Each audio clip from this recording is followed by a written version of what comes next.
আসসালামু আলাইকুম।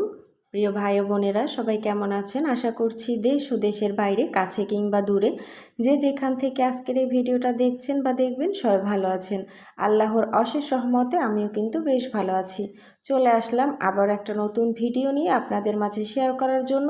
আশা করছি বরাবরের মতো আজকের ভিডিওটা আপনাদের কাছে একটু হলেও ভালো লাগবে।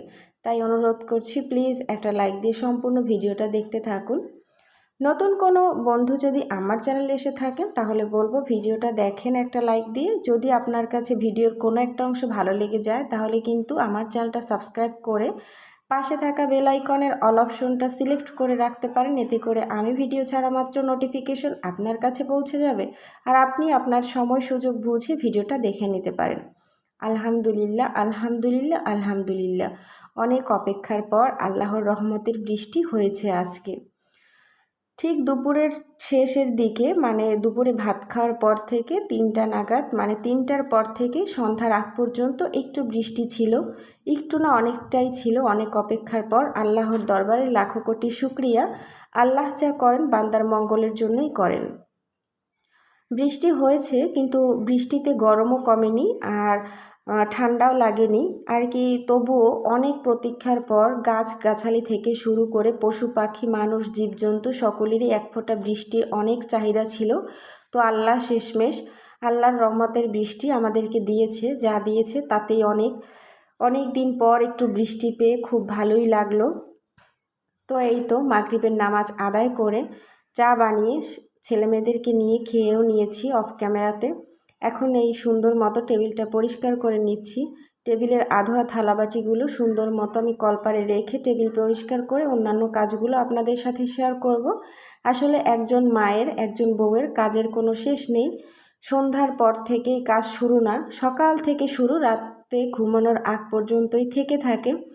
তো সেগুলি আপনাদের সাথে শেয়ার করব আর সেজন্য সেগুলো দেখতে হলে আপনাদের ভিডিওটা পুরোটা দেখতে হবে, নইলে মধ্য থেকে দেখলে বা অল্প একটু দেখলে আপনারা কিছুই বুঝবেন না। তাই তো সবসময় অনুরোধ করি আপনাদের কাছে একটা লাইক দিয়ে সম্পূর্ণ ভিডিওটা দেখবেন।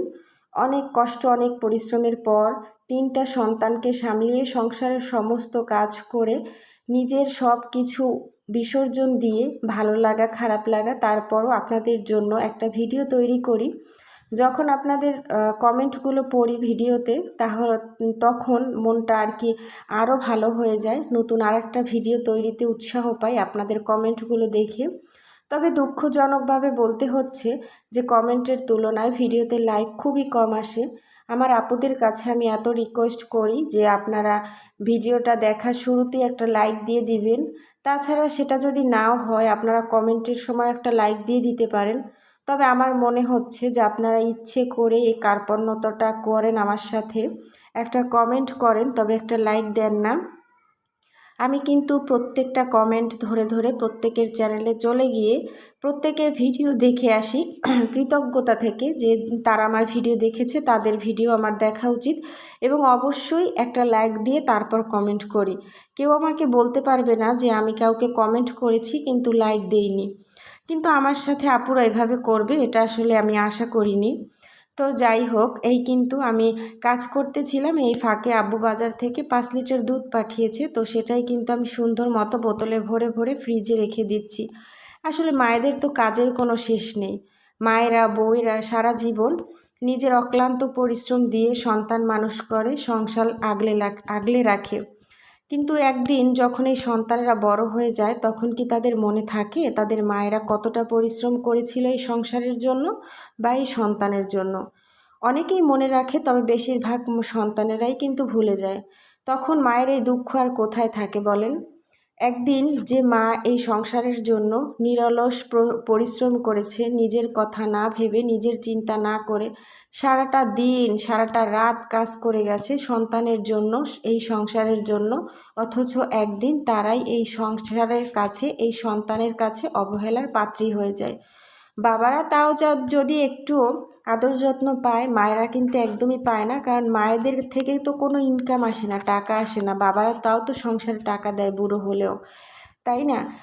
তাই সে কথা ভেবেই আজকের এই ভিডিওগুলো করে রাখা। আসলে একদিন যখন আমার ছেলেমেয়েরা বড় হবে তখন ওদেরকে দেখিয়ে বলবো যে দেখ তোদের জন্য, তোদের এই সংসারের জন্য কত কিছুই না আমি করেছি, কিন্তু তার মূল্য কি তোরা এভাবে দিতে পারলি? যদিও বা জানি না বড় হলে ওরা কেমন কি হবে, তবে আল্লাহর কাছে সবসময় এই দোয়া করি আল্লাহ যেন ওদের নেক বান্দা আর ইমানদার বান্দা হওয়ার তৌফিক দান করে। আপনারাও নিশ্চয়ই আমার সাথে একমত হয়ে আমার সন্তানদের জন্য দোয়া করবেন। তো এই তো দেখুন অনেকগুলো পেঁয়াজ কুচি করে আমি একটা বক্সে করে রেখে দিচ্ছি। আসলে প্রতিদিনই এই 2-1 দিন যাবত রাতে ডিম ভাজতে হয়। বাচ্চারা তরকারি দিয়ে মাছ দিয়ে ভাত খেতে চায় না, বলে একটু ডিম ভাজা দিয়ে খাবো। তো ওদের কথা চিন্তা করে হুটহাট করে ডিম ভাজতে হয়। তো সেজন্য আমি একটু পেঁয়াজ কুচি করে একটা বক্সে রেখে দিচ্ছি যাতে আমার ডিম ভাজার সময় সুবিধা হবে। এদিক থেকে সকালে উঠতে হবে অনেক তাড়াতাড়ি, যেহেতু আমার 2 ছেলে মেয়েরই স্কুল খুলে গেছে। ছোটটা তো এখন পর্যন্ত স্কুলে ভর্তি হয়নি, তাই ওদের জন্য টিফিন তৈরি করা থেকে শুরু করে অনেক কাজ করতে হবে আমাকে। ওদেরকে রেডি করানো, ওদেরকে স্কুলে পাঠানো, খাওয়ানো, ওদের খাবার রেডি করে দেওয়া। তো সেই জন্য রুটি কিন্তু আগে থেকেই বানিয়ে রাখতাম, এখন আরও এক্সট্রা অনেক কাজ করে রাখি রাতের জন্য, যাতে সকালে আমি একটু ধীরে সুস্থে কাজগুলো করলেও সমস্যা না হয়। দেখা গেছে রাতে আমার ভিডিও দেখতে দেখতে রাত 1টা-1:30 পর্যন্ত বেজে যায়। তারপরও আমি সব আপুদের ভিডিও ফুল ওয়াচ করে দেখে তারপর কমেন্ট করে দিই কৃতজ্ঞতা থেকে। তারপর সকালবেলা যখন ঘুম থেকে ওঠার সময় হয় তখন আমি 2 চোখ মেলে একদম উঠতে পারি না। আমি এমনিতেই ঘুমকাতুর একজন মানুষ, কিন্তু সেই ঘুমও আমি বিসর্জন দিয়ে দিয়েছি এই ভিডিওর চক্করে।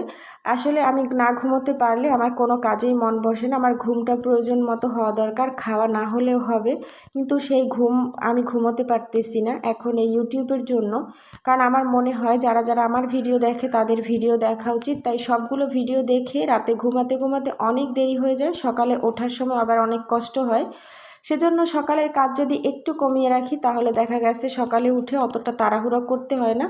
আধা ঘন্টা আগে উঠেই আমি ওদের নাস্তাটা তৈরি করি। আগে আমি ঘুম থেকে অনেক তাড়াতাড়ি উঠতে পারতাম, এখন চেষ্টা করলেও পারি না। তো এই তো দেখুন আমি কিন্তু আপনাদের সাথে কথা বলতে বলতে থালাবাটি ধুয়ে উপর করে রেখেছি, আটা সিদ্ধ করে নিয়েছি, পেঁয়াজ একটা কুচি করে একটা বয়মে রেখে দিয়েছি। তারপর রুটিগুলো বানিয়ে ফ্রিজেও রেখে দিয়েছি অফ ক্যামেরাতে। আসলে সব কাজ আপনাদের সাথে শেয়ার করলে ভিডিওটা অনেক বড় হয়ে যাবে, তাই সবসময় চেষ্টা করি যাতে ভিডিওটা 8-9 মিনিটের মধ্যে থাকে, যাতে করে আপনাদের দেখতে সুবিধা হয়। যদি কেউ আমার ভিডিওটা দেখেন, যদি পুরোটা নাও পারেন তাহলেও বলছি অর্ধেকের বেশি দেখার চেষ্টা করবেন, নইলে আপনার এবং আমার দুজনার চ্যানেলেরই ক্ষতি হবে। তাই অনুরোধ করছি জেনে বুঝে নিজের এবং অন্যের ক্ষতি কখনোই করবেন না।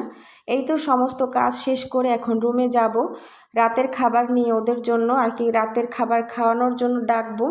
তো তার আগে ভাবলাম ছেলের ব্যাগটাও গুছিয়ে রাখি, তো বোতলে পানি ভরে বই খাতা সব কিছু পেন্সিল রাবার গুছিয়ে রাখলাম, যাতে করে সকালে উঠে আমার দৌড়োদৌড়ি করতে না হয়। তো দেখলাম অঙ্ক খাতাটায় মার্জিন টানা নাই, তাই স্কেল দিয়ে সুন্দর করে আমি মার্জিনটাও টেনে নিলাম। আসলে ছোট মানুষ, ও তো মার্জিন টানতে পারবে না, ক্লাস 1-এ পড়ে। ওকে স্কুলে রেখে আসি এটাই ভয় করে, ওর বাবা দিয়ে আসে, ওর দাদি রেখে আবার নিয়ে আসে ছুটির সময়। তো অতটুক সময় কিন্তু আমার চিন্তার কোনো শেষ নেই, ব্যথা পায় না, কারোর সাথে ঝগড়া করে না, কিছু হয় আর কি, মন খুঁতখুত করে, মায়ের মন তো।